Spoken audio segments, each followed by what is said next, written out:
നമസ്തേ. പാലത്തായി പത്മരാജൻ മാഷിന്റെ വിധി കേരളത്തിലെ ഹിന്ദുവിന് അവന്റെ ഭാവിയിലേക്കുള്ള ഒരു ചൂണ്ടുപലകയാണ്.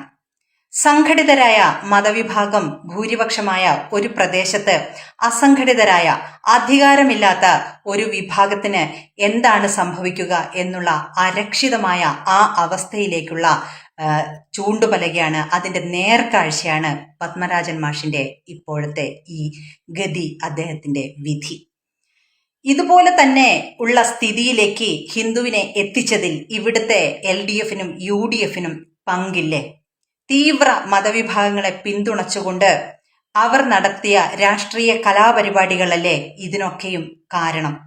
നോക്കൂ, ഇതിനു മുമ്പ് ഈന്തുള്ളതിൽ ബിനു എന്ന് പറയുന്ന ഒരു CPM കാരൻ ഹിന്ദുവിനെ നിസ്കാരപ്പായയിലിട്ട് ഒരു സ്ത്രീയെ ബലാത്സംഗം ചെയ്തു എന്ന് അവർ ആരോപിച്ചതിനാൽ LDFകാര് വെട്ടിക്കൊന്നു അത്രേ.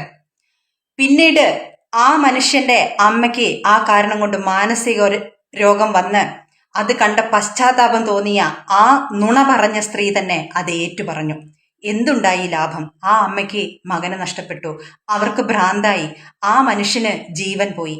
അതുപോലെ തന്നെ അഭിമന്യു എന്ന് പറയുന്ന ആ ചെറുപ്പക്കാരനെ കുരുതി കൊടുത്തിട്ടും ഇവിടുത്തെ CPMും DYFയും ഒക്കെ എന്തു ചെയ്തു?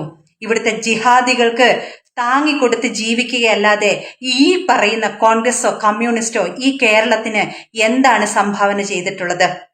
അപ്പോൾ ഇവിടുത്തെ ഹിന്ദുവിന്റെ ഭാവിയുടെ നേർക്കാഴ്ചയാണ് പത്മരാജൻ മാഷിന്റെ വിധി എന്ന് പറയുന്നത്. ഇത് നാം മനസ്സിലാക്കണം.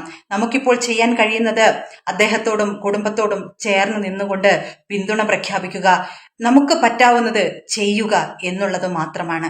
അല്ലെങ്കിൽ നമുക്കും നാളെ ഇതുതന്നെയാവും ഗതിയെന്ന് ആലോചിക്കുക. രാഷ്ട്രായ സ്വഹ ഇദം നമഃ.